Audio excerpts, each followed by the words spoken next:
火災神を一度引け。すぐにだ。カラスさん、スズメさん、鉄砲で牽制しますわよ。ヤ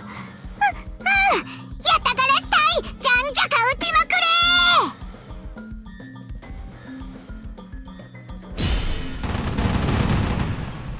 みんな、鬼から距離を取ったら組ごとに3回し、核翼の陣を引きなさい。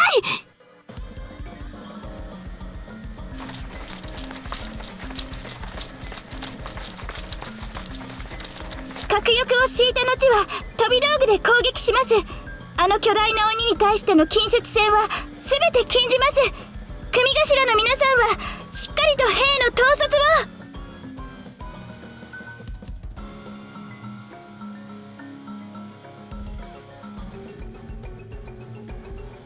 を。これで全軍の動揺はある程度防げる。ですが、あの鬼を倒さないことには本堂までの道を確保することができない。であるな。だがいくらなんでもあれは世の手にも負えんぞ。あれが手に負えるとしたら同じくらいの巨人でしょうな。ふむ。だが転じてみれば己の腕を試す良い機会であるという見方もあるのではないか。相変わらず無茶をおっしゃいますな。だがそれが良い。では行くぞユウ。音もつかまつる。かよ、あやならも行くですよ。でもさすがにあんなのが相手じゃ勝ち目は。勝ち目なんて考えるからダメなのです。今やらなければならないこと、あの鬼を倒すこと、それだけ考えてればよいのです。そうね。健介様もアヤナも、仲間たちは私たちが守る。守ってみせる。よーく言ったぜ優等生。それでこそ武士ってもんだよな。この声は。健介、このデカブツぶっ殺してやんぞ。おらー、噴景27式。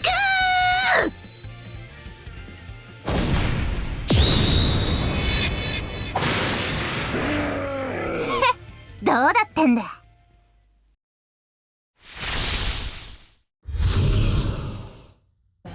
チンクちゃん、後ろに気をつけなさい。その鬼はまだ死んでいませんわ。へえ、鬼のくせになかなか根性入ってんじゃねえか。なら徹底的にやってやら。ヨラも助立ちするぞ。はっ。行くですよ、かよ。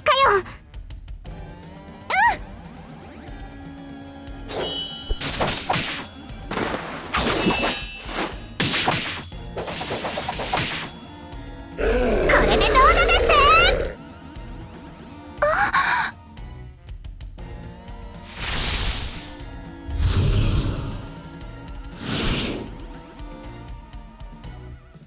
なんでです。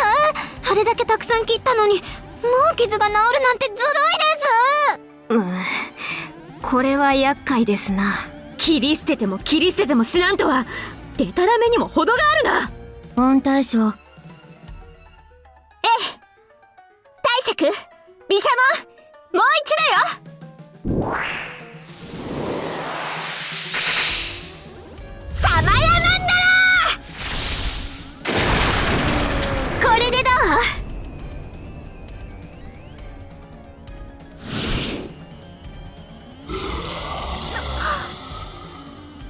そんな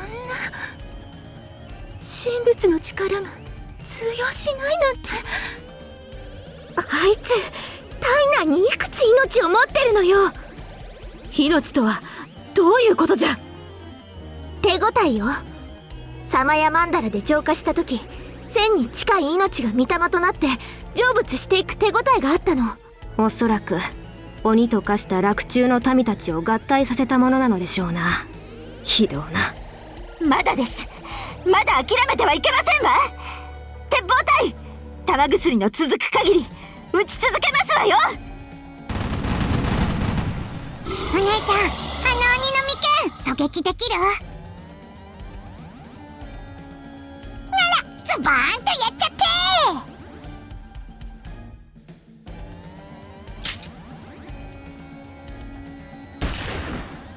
どうだ、見たか、お姉ちゃんの腕前を。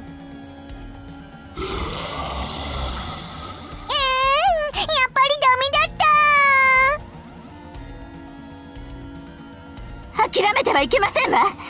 私たちが諦めてしまえば槍しか持たない兵たちが犠牲になってしまいます。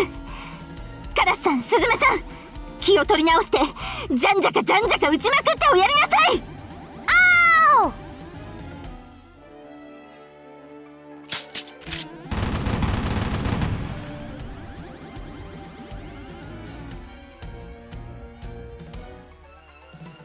槍でも鉄砲でも神様の力でもダメなの？あのお兄さんを倒すのは不可能なの？世に不可能なんてことありませんわ。命がいくつもあるというのなら、その命すべて借り尽くすのみ。珍しく意見が一致したな、チョロギよ。チンクシャごときと同じとは肩払いたいですけれど、今はよしとしてあげますわ。言うじゃねえか。やんぞ梅。やりますわよ、小夜叉。ヨラも続くぞ。こうなれば総力戦じゃ。ここが拙所ですな。カズハ様には負けないのです。みんなの力を合わせて。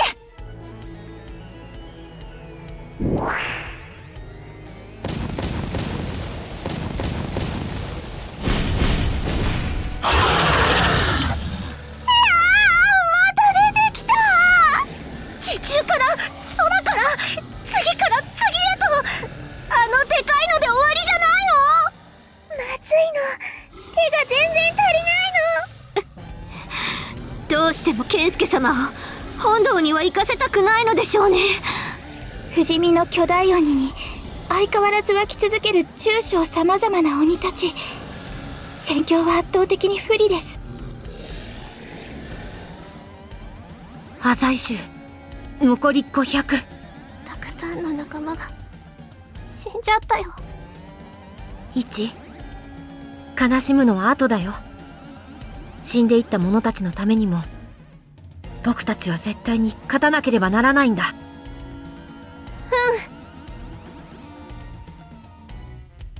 兵も半減。しかし次々と現れる鬼。この状況では軍師の知恵なんて何の役にも。イエスシノ、うつむかないで前を向いて。雫、すでに矢は放っています。私たちと同じように健介様を大切に思い、深く深く愛してくれている私たちの大切な意志を。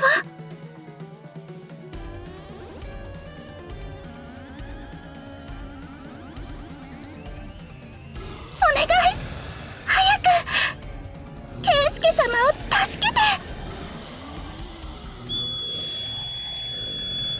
これは何の音じゃ。さてトンビかタカか、果たして。間に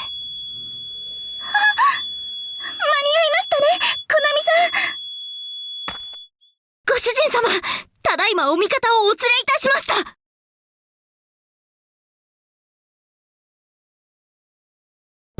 裸影光神の覇者武田衆水産なり、空に掲げるは宗師が語れし風林火山の軍人旗。見よや鬼ども、光神の覇者の実力を。武田衆先鋒、赤備えの山形たあたいのこと。行くぜ者ども、突撃だぜ。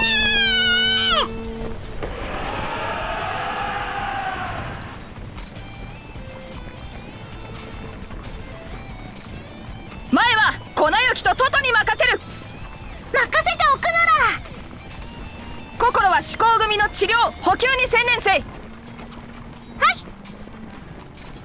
親方様、今こそ武田家棟梁が力を。大きいのは引光がやる。お待たせケンスケ。異彩承知してる。だけど今はあの鬼を倒すって言ってもあの鬼は不死身に近いわよ。どうやら洛中の民全ての命を持っているみたいなの。大丈夫。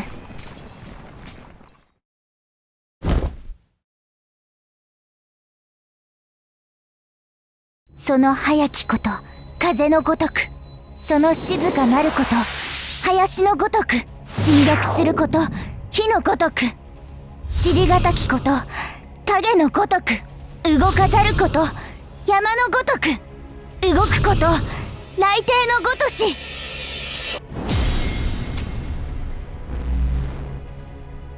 神羅三郎義満を祖とする海源氏が着流。第19代甲斐武田家当主武田太郎光晴信が命ず、我が血につながる源氏の武者どもよ、我が御敵を蹂躙せよ。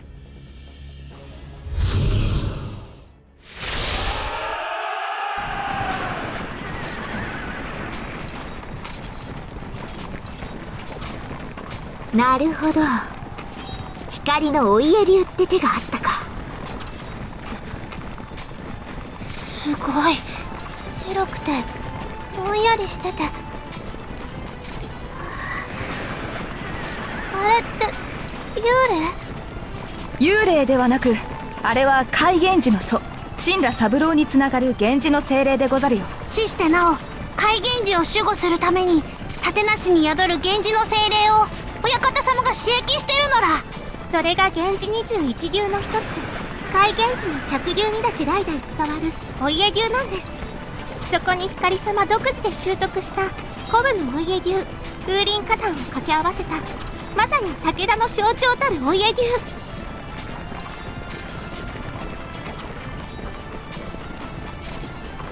ける、これで反撃できますよシノ。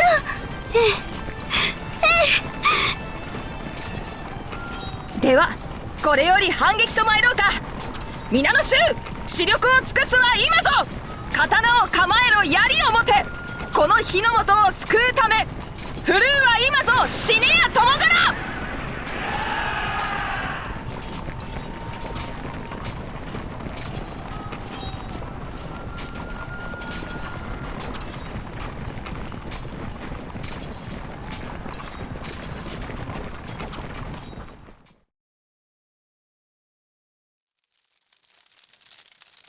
健介様、本堂に火がついてるです。やつめ、火を放ったか。まずいです、健介様、もう時間がありません。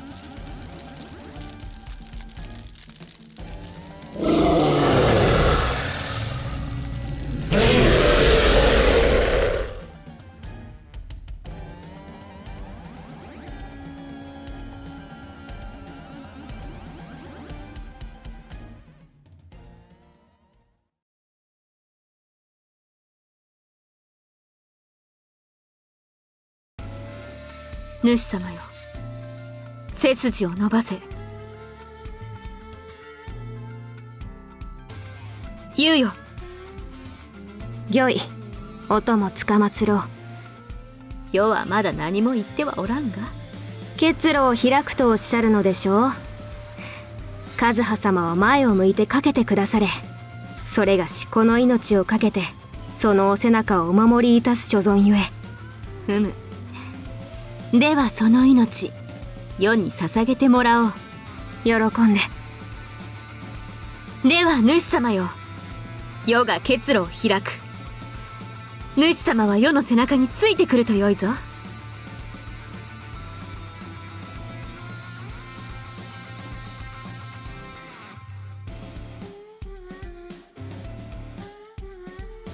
そんな顔をするでない。せっかくの凛々しいお顔が台無しじゃぞ、主様。別に世は死のうとしているわけではない。世には鬼と戦う力がある。だからこそ主様を友のもとに届けられる、ただそれだけのことである。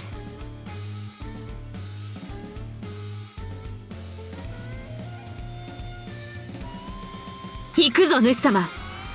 クオンを取り戻すために。アヤナも行くです。ナリもついていくの。もちろん俺もな。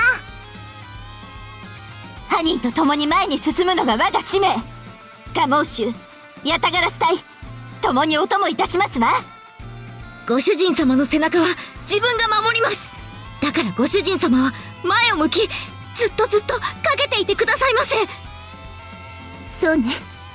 ここは越後会の方々にお任せして、私たちは私たちらしく。はい、健介隊という名の示す通り、健介様をお守りいたしましょう。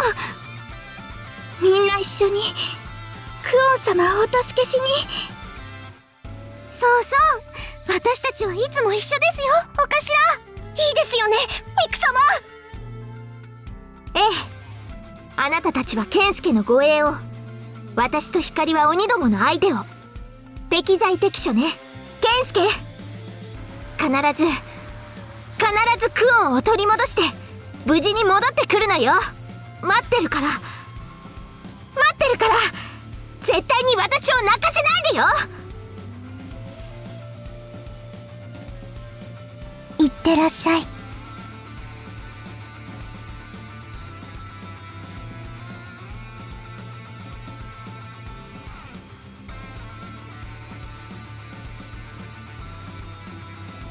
準備は良いか、主様よ。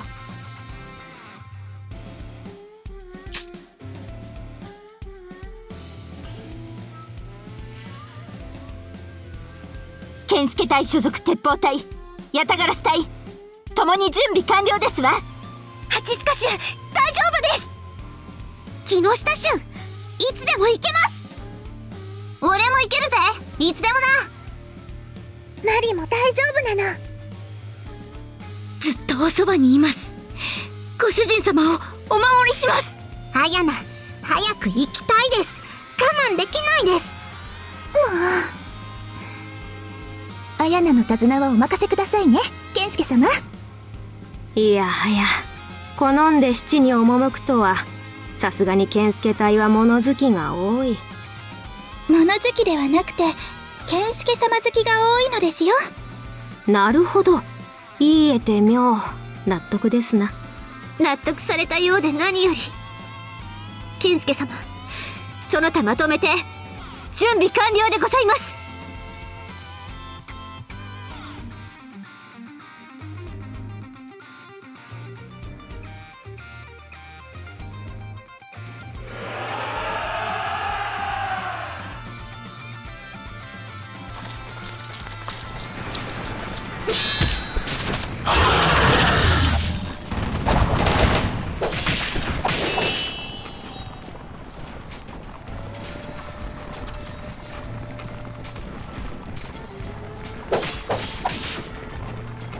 母の時代より幕府を支えて早幾とせ、公方様の仰せを守り立てまつり、鬼と戦うことになるとは、いささかも考えたことがありませんでしたな。ならば予想と違って今があることを神仏にでも感謝せんといかんな。感謝ね。まあ畳の上で愚物を相手にするよりはよほど楽しくはありますが。であろう。世も楽しいぞ、ユウ。それは何より。この楽しさはな、二条の狭き囲いから連れ出してくれた主様が与えてくれたものなのじゃ。そのたった2条の床の間を守るのは存外に骨が折れましたからな。じゃが今はもう幕臣でもなく公方でもない、足利和葉と細川優であろう。世はな、楽しい。今生きているのだと実感する。二条の床の間に座っている時は生きているのではなく生かされているだけであった。だから世はこの楽しい時間がずっと続けばよいと願っている。そしてこの楽しさを与えてくれた主様にこの命を懸けて恩を返したい。だから言うよ。はっ。幕府のことはひとまず置いて今を楽しもうではないか。やれやれ、長々と何をおっしゃるのかと思えば、人の半生をよくもまあそんなにも気軽に否定なされるものです。じゃがユウも楽しいのであろう。そんなことないんだからね。なんじゃそれは。健介殿曰くツンデレというものらしく、ツンデレ？初めはツンツンしているが二人きりの時はデレデレしているという、好きな相手を一発で落とす態度であるとか。でなぜ世にツンデレをするのじゃ。そこはほら、それがしの秘めたる思いを公方様にお伝えしてみようかと。秘めたる思い？世と双葉を愛しているという以外にユウに秘めたる思いなどあったのか。いいえ、全く。ならばよし。では背中を任せる。我が友よ。お任せを、我が君。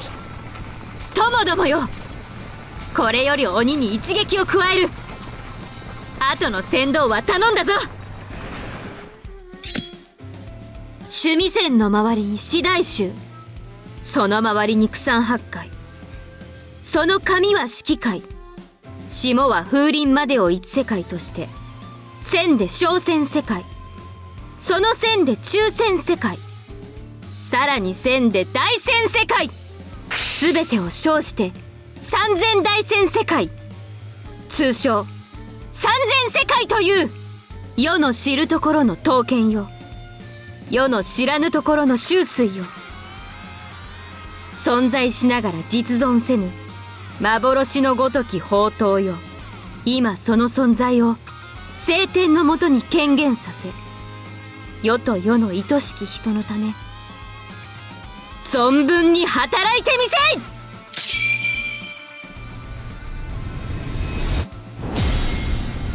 ほう、存在しながら実存せぬ刀であるのに、なぜか主様の匂いを感じる刀が来たか。ならば主様の妻である世が命じる青龍偃月刀よ、南海覇王よ、絶よ、西欧殿下よ、法天画劇よ、主様を助けるがよい。ミヨや鬼ども、主様を思う世らの力を三千世界。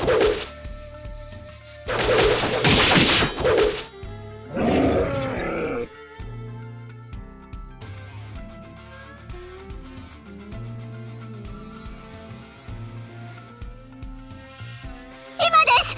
あやな、かよ、健介様を。承知したです。行きますよ、健介様。背中は私が守ります。あやな、一気に本堂まで駆け抜けるわよ。勝手なのです。行くですよ。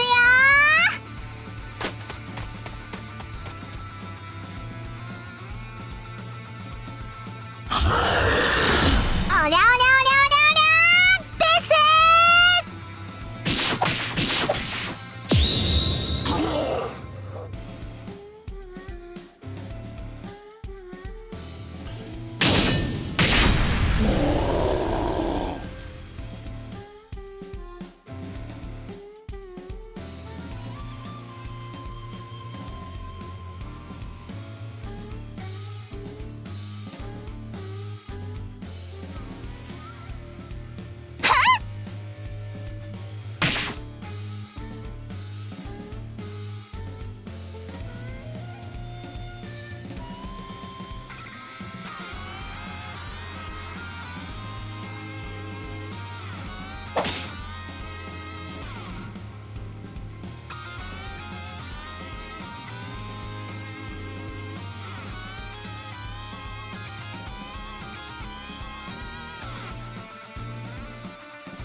危ないですわ。カラスさん、スズメさん、ハニーに当たらないように注意しながら援護射撃。そんな簡単に言わないでよ。こう見えてもスズメ、鉄砲撃つのあんまりうまくないんだから。だから練習しておけって、そんなの今言われても知らないよ。ちょ邪魔するなのです。ケンスケ様、あとちょっとです。頑張って。あとちょっとなのです。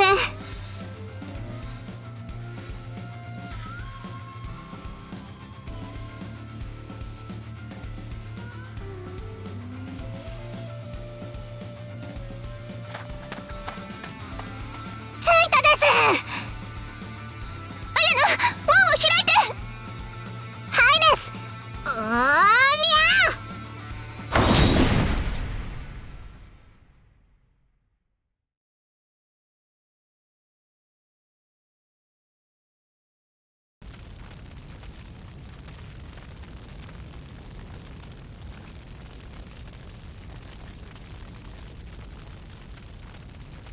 ケンスケ。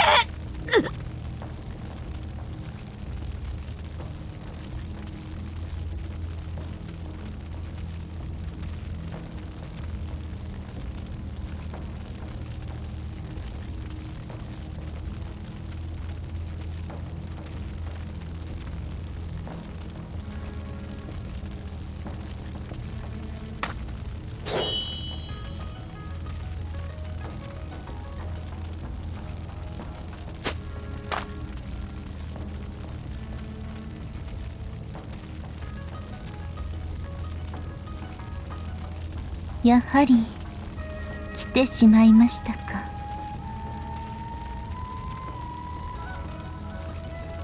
思ってはいませんでしたが、しかし劇のクライマックスでの乱入は盛り上がりに水を差しますよ。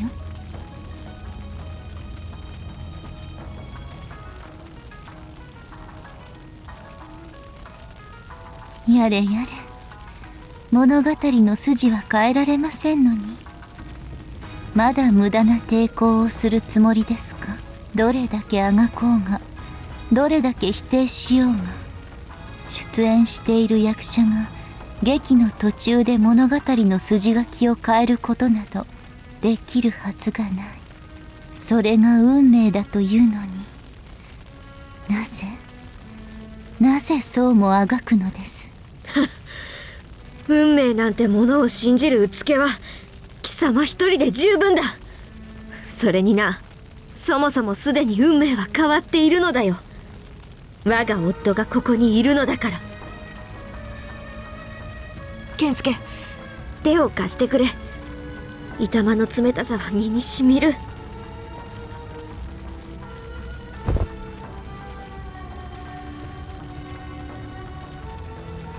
いくら健介殿が来たところで、運命は運命、私が私の役目、明智光秀の役目を遂げるのと同じように、あなたは織田信長の役目を全うしなければならない。それこそが生死の観客が望む結末。明智光秀ならば謀反を起こし、織田信長ならば非業の死を遂げる。我が非業の死を遂げるそんなこと誰が決めたというのだ。誰も。ただ名を得た時点で決まっていた運命。生死で起こった過去の出来事と同じ名を持ってしまったものの、抗えない筋書きなのです。それなのに織田信長という名を背負い生み出されたあなたは、その運命にまだ抗うのですか。明智光秀だから織田信長である我を殺すか全く意味がわからんな。健介、わかるのか。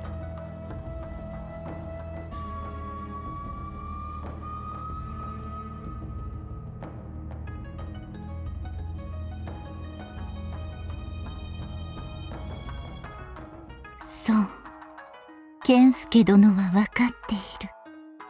私が明智光秀が織田信長を殺すことこそ、その存在に意味を持たせる重要な要素であるということを観客が望む明智光秀像。たとえ違う筋書きだったとしても、観客の頭の中に常につきまとう明智光秀という名の役どころだから、邪魔をしないでいただきたい。この物語は明智光秀が織田信長を殺すという陳腐で使い古された筋書きによって終幕を迎えるのです。そして私は、あなたは、皆は解放される。長い長い時間積み重ねられた物語がそれで終わるのです。ただ漠然と歩いているうちに役目を背負わされ、大きなレールに沿って動き、そして終幕を迎えたら見向きもされずにレールから外される。これは役をもって生み出された我らの運命。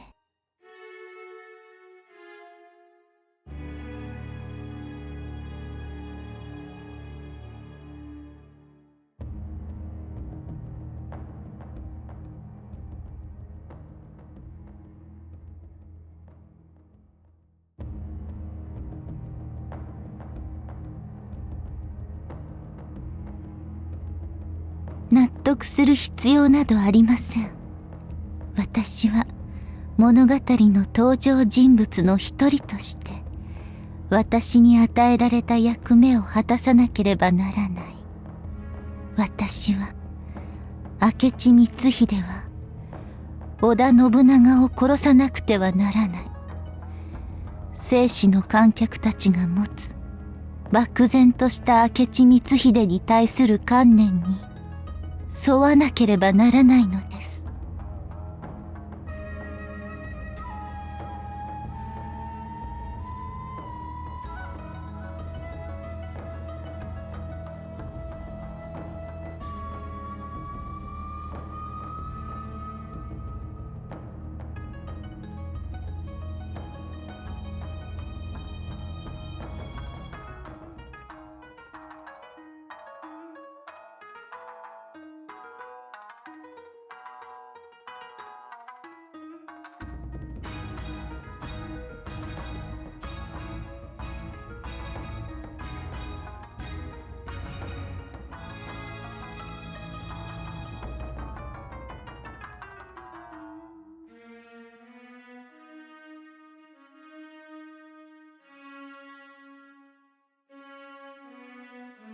あなたに何がわかる？私はもう名をもって生まれてしまった。その名を背負った私に自由意志などない。ただ物語の筋に沿って動く駒、物語の中に組み込まれ流れゆく話を何度も何度も繰り返し、求められている結末を出す。私に求められているのは結末まで物語を導くこと。そして織田信長を殺し、明智光秀という名が持つ普遍的観念を実行すること。そうしなければ何かが違うと漠然と否定され、その存在を抹消される。だから私は信長を殺さなくてはならない。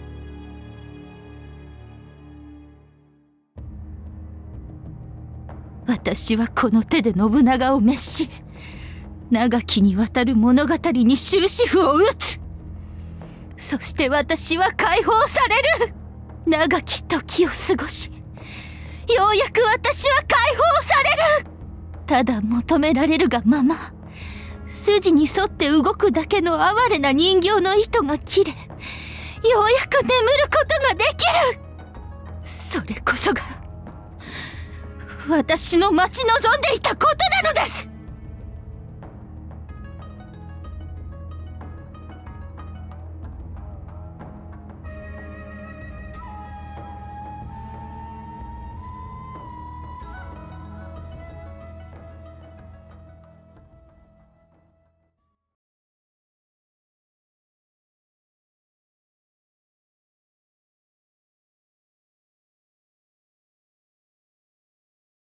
私が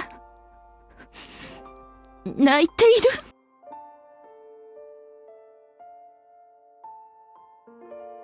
そんなことはありえない。私は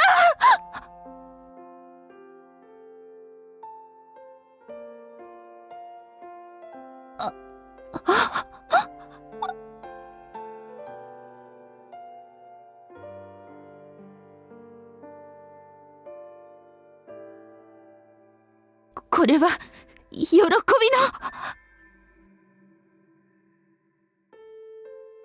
いつ終わる。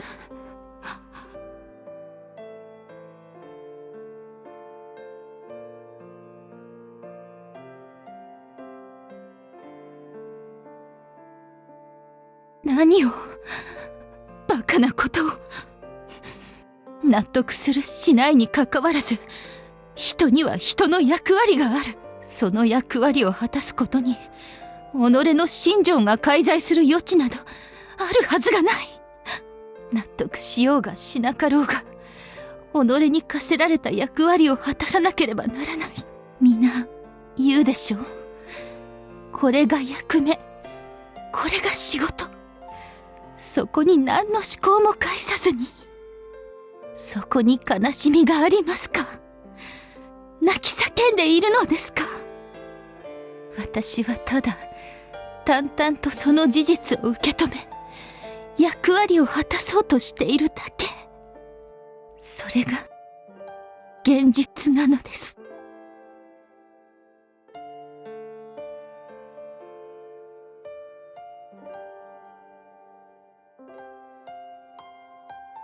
何を。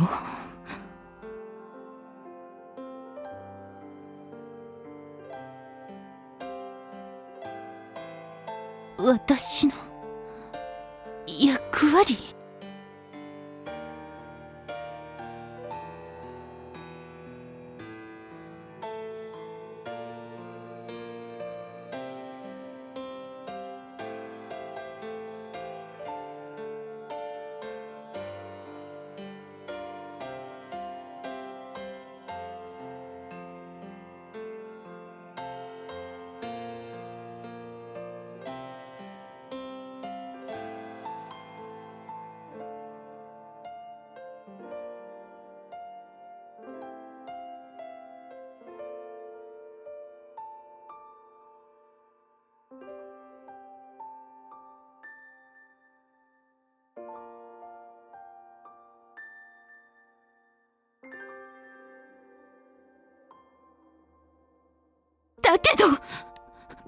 だけどもう物語は終幕を迎えるのです。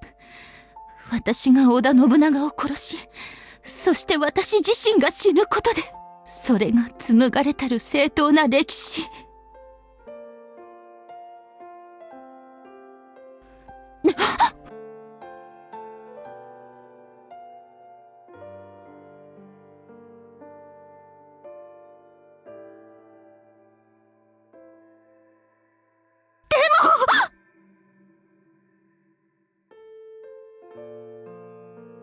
私には他に道は。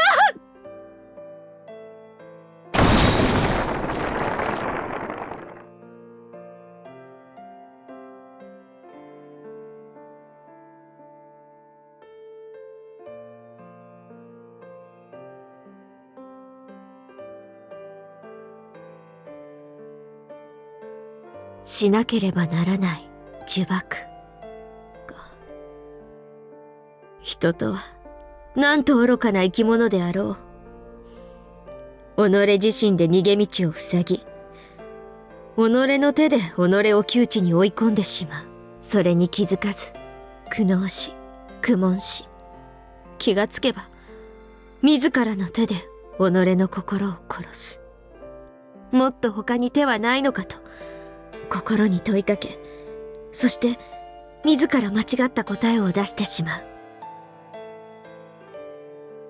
だがな、健介、エーリカと縁を持った我たちにもできることはあろう。間違っていることに気づいてないのならば気づかせてやればよい。逃げ出してくるのならば迎え入れてやればよい。悲鳴を上げているのなら肩を抱いてやればよい。それが我たちのできることではないか。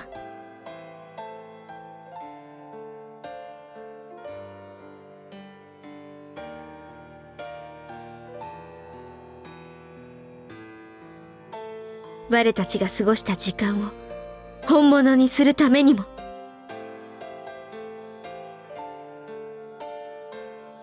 ああ、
遠く同じ景色眺めてた今一人違う景色を見ている乾いてく外る日に揺らぐ空がまたこの身エリカに落ちてゆくいつもそばにいた私の役目は終わったのですね。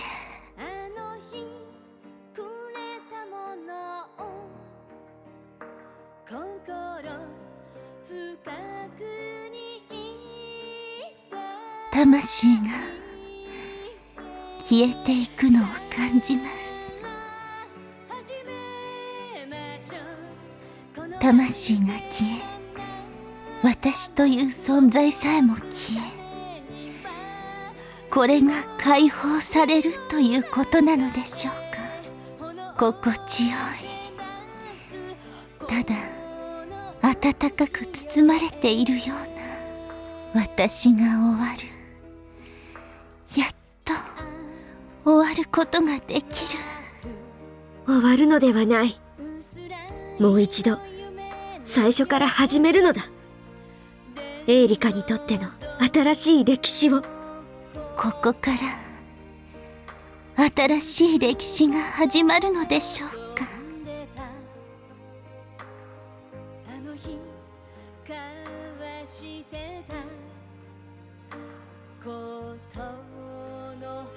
明智光秀ではない。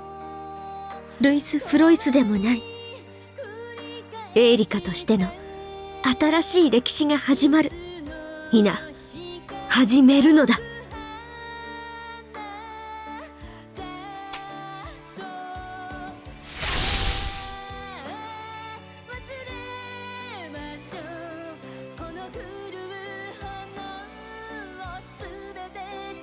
そろそろ終幕のようです。健介殿、クオン様。もし違う物語でもう一度出会えたならば。その時は歓迎してやろう。だからできるだけ早く帰ってこい。はい、その時まで。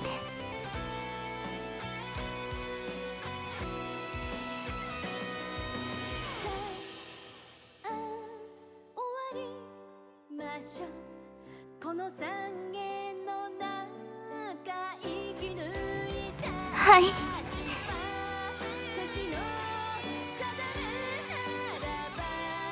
さようなら、健介殿。ありがとう。